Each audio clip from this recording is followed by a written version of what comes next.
The Treasurer has made his way from the floor of the House of Representatives to the studio and joins me now. Congratulations on the budget and welcome. Thanks very much, Sarah. As Jacob just pointed out, negative gearing capital gains, the Prime Minister categorically ruled out these changes before the election.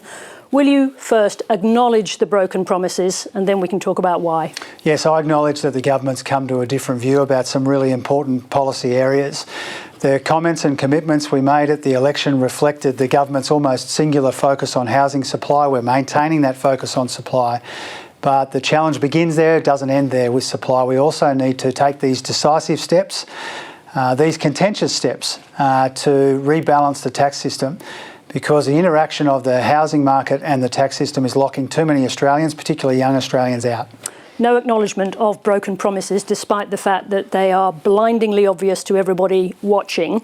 Breaking ironclad election promises so blatantly, you must have spent a long time calculating the consequences. When did you decide that the rewards outweighed the risks?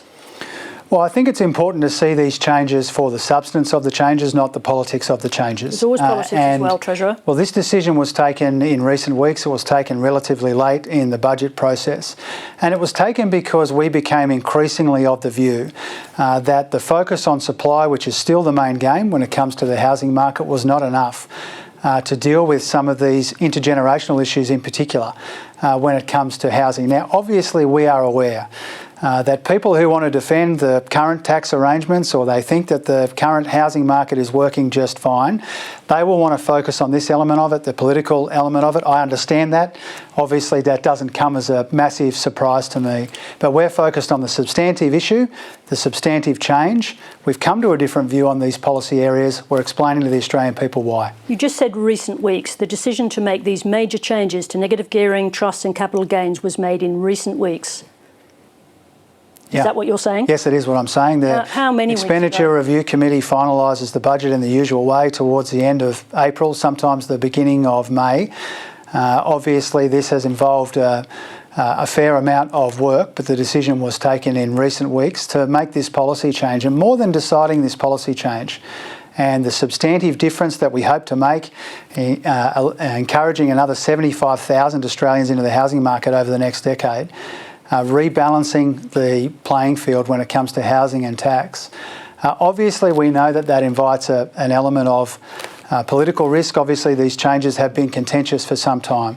And so you asked me before, would I acknowledge that we've come to this different view? We have. But we've come to this. The question was about broken promises. Well, we've come to this different view for very good reasons, and I'm here to explain to your view as well. Yep. Now, you are presenting this as a major change, quite reasonably, rebalancing the system, the whole system, in favour of workers and in particular young people. But how do you justify not doing that before the election, where the conditions were not materially different to where they are now? Well, the commitments we made at the election, as I said, were overwhelmingly about investing more than $40 billion in housing supply. The Prime Minister ruling out these changes. Yeah, but that reflected our focus at the time, which was almost exclusively on supply plus the 5% deposits.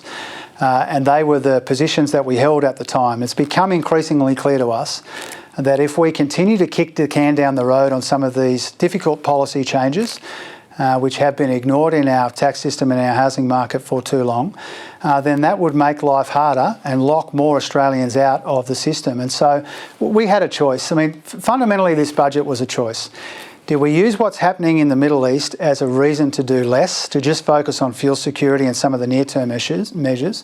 Or do we understand that all of this global volatility and uncertainty is a reason to accelerate reform, to act with more decisiveness and more urgency? And we decided on the latter path, and I'm proud that we did.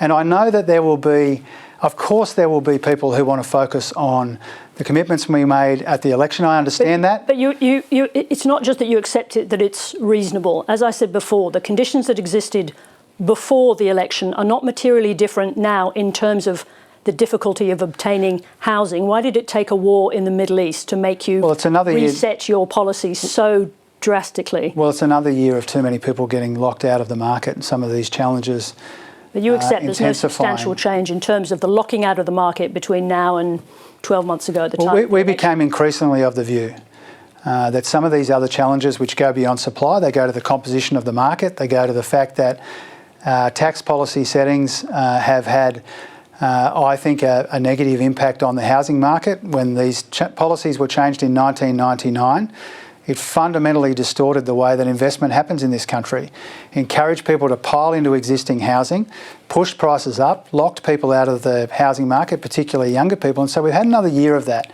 And these challenges will become more and more serious if we neglect them for longer, and that's why we came to a different view and changed our policy. In the end, is the calculation also that hundreds of thousands of young voters will care more about getting access to housing than they will do about the notion of trust in politics? Is that the calculation also? Well, I think that people care more about the substantive issue and the substantive change. That's my personal view, and it remains to be seen. There will be people very focused on the politics of the last election campaign. I understand that. It's also a question about integrity. It's not just politics with a small p, it's integrity in politics, isn't it? I think people will be most focused on the positive change that we're making in the tax system and in the housing market. It has obviously involved a level of political risk because we come to a different view. And I've said in recent days, and I really mean it, one of the reasons I'm here taking these characteristically difficult questions from you, Sarah, is because I do understand when you come to a different view, you have to front up and explain why, and that's why I'm doing it. We respect that. Will there be fewer homes built because of these policies, as the Prime Minister said before the election when ruling out these policy changes? We have to look at our housing package in its entirety. So our housing package is not just these tax changes, as important as they are. There's another $2 billion to invest in more supply, and so the net effect of our housing policy across the budget is to increase supply, and that's really important because supply is still the main game. So those 35,000 fewer houses are more than made up for, almost double as many when it comes to the additional investments we're making in supply. In the speech you gave just now, you identify the huge increase in property prices over the last 25 years as essentially as a great Australian wrong. Will prices now fall? Prices will grow more slowly in the Treasury modelling that we've released alongside the budget. Prices will continue to grow, but about 2% slower on a median house that's about $19,000. But what we're doing here is we're not targeting a particular price. What we're trying to do is to make sure that there are more affordable options for people to buy, particularly people who are buying their first home. We're trying to make sure that these tax arrangements, where they are concessional, encourage people to build new houses and new units. That's another thing that the package does. But most of all, what we're trying to do in this tax reform package is to deal with this issue where the big distortion that was introduced in 1999 is rectified, at the same time as we try and better align the way that we tax people who work in relation to how we tax people who make their income in other legitimate ways. We're trying to rebalance the tax system. Let's talk about the grandfathering, that is how you are dealing with those people who are currently negatively gearing their properties, forgive me. Essentially, this creates two tiers of property investors, those who are lucky enough to keep their negative gearing tax advantages and those who are not. Are you comfortable with a two-tier investment system like that? Well, a lot of the transitional arrangements are about recognising and respecting decisions that people have already taken, and so overwhelmingly the tax policy is prospective rather than retrospective.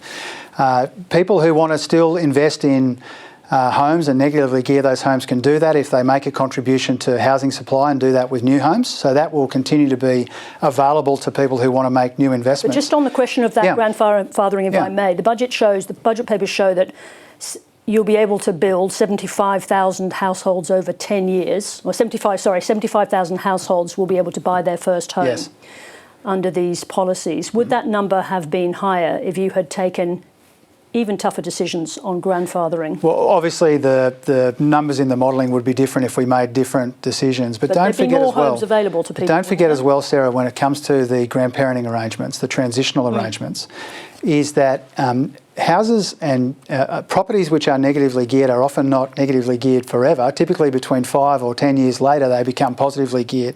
So that there's an element of transition built into the system already, and that will continue to be the case. But if you're a new investor, you can invest in new supply.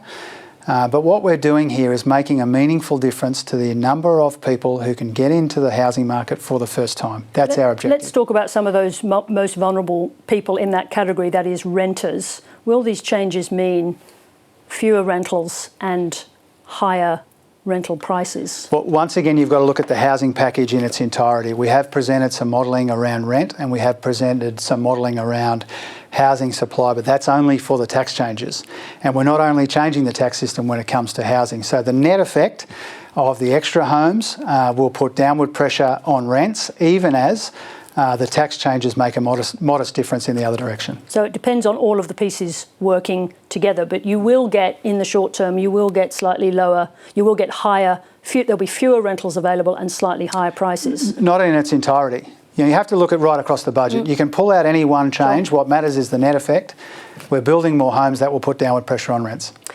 There's a new tax offset that people will get in 2028. Is that delayed in order to avoid stoking inflation, as the Reserve Bank Governor has repeatedly warned against? Look, partly, but that's not the main reason. The main reason is to align it to when we're raising some of this revenue through some of these other changes that we are talking about.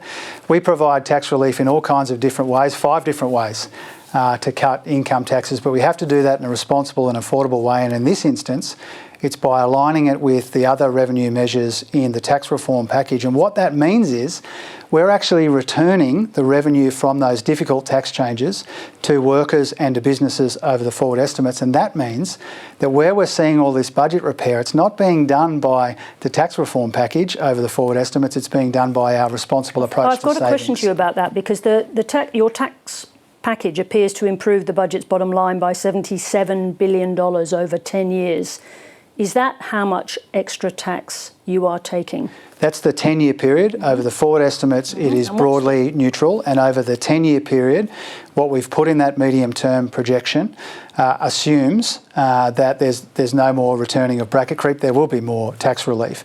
But the $77 billion figure that you cite is accurate. It is creating more room for us to return more bracket creep over time. But the main driver of that very significant and very substantial improvement in the medium-term budget position is actually from our savings. By the end of that 10-year period, the contribution of savings is 3 times the contribution of our tax reform. So once again, the heavy lifting on budget repair is being done by spending restraint and savings in the budget in important areas like the NDIS. If this budget is framed to some degree around social cohesion, the need to change the housing arrangements, particularly for young Australians, because of the contribution that is making and will make towards social cohesion. So how do you explain a net migration number that will be higher than expected for 2 years, given that that will put pressure on housing? Well, first of all, on the specifics of the net overseas migration numbers, they've come down by 45% from their peak. So we have very substantially managed down net overseas migration. What direction are they heading in the next 2 years? The 2 smallish revisions to net overseas migration are about fewer departures rather than a spike in arrivals. And even after that, they are still down very, very substantially from the surge that we inherited from our predecessors. But you accept that's still putting pressure on the housing market today? We're taking pressure off the housing market by taking a serious approach to housing. Our predecessors didn't do that. Now, you've asked me about social cohesion.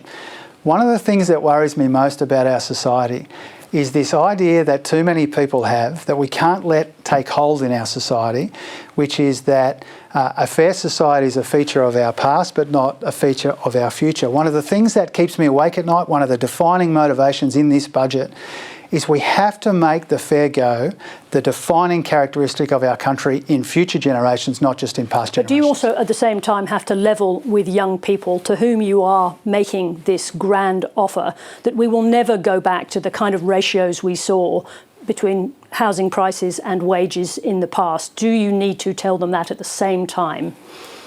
Well, it remains to be seen, but the efforts that we're making in the budget, the difficult, contentious decisions that we've taken... That ratio's gone up 9 times. So we're not going back if you look at past. House price growth since the Howard change in 1999, house prices have gone up around 400%.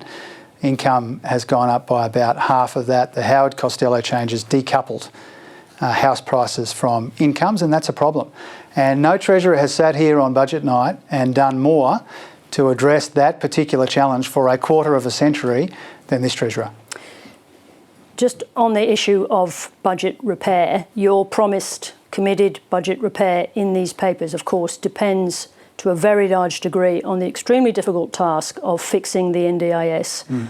Will you be tough enough to hold the line when it becomes clear how many needy people are being excluded from a scheme that had promised to support them. Yeah, and the reason why I'm confident about that is because we believe in the NDIS and we're trying to save it from itself. We could not have a sustainable scheme that was growing as fast as it was. And so as big believers in the scheme, big supporters of providing a level of care that people need and deserve in our local communities. Should you be essentially putting an asterisk on those budget papers? It's a very ambitious change. Your budget repair depends on it.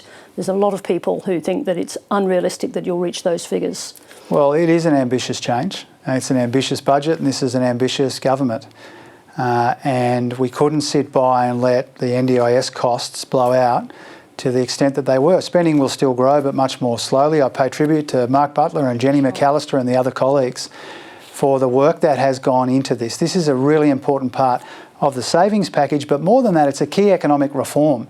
The way this budget has been interpreted is that tax reform is a big part of it. It is.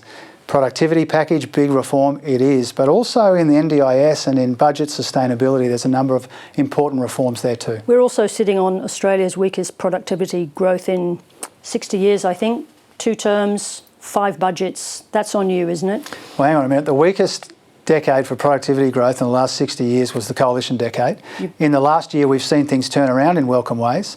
In the market sector, 1.5%, overall 1%, that's higher than the 20-year average, but it's not enough to deliver the higher living standards that we want to see for more of our people and lift the speed limit in our economy.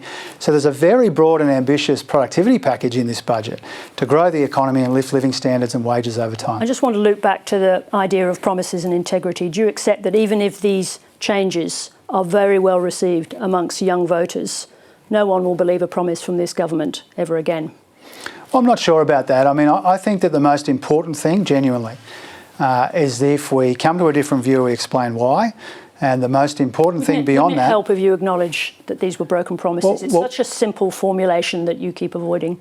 Well, I don't think I have. I mean, I've taken responsibility for the fact that the government has a different view now than it had 12 months ago.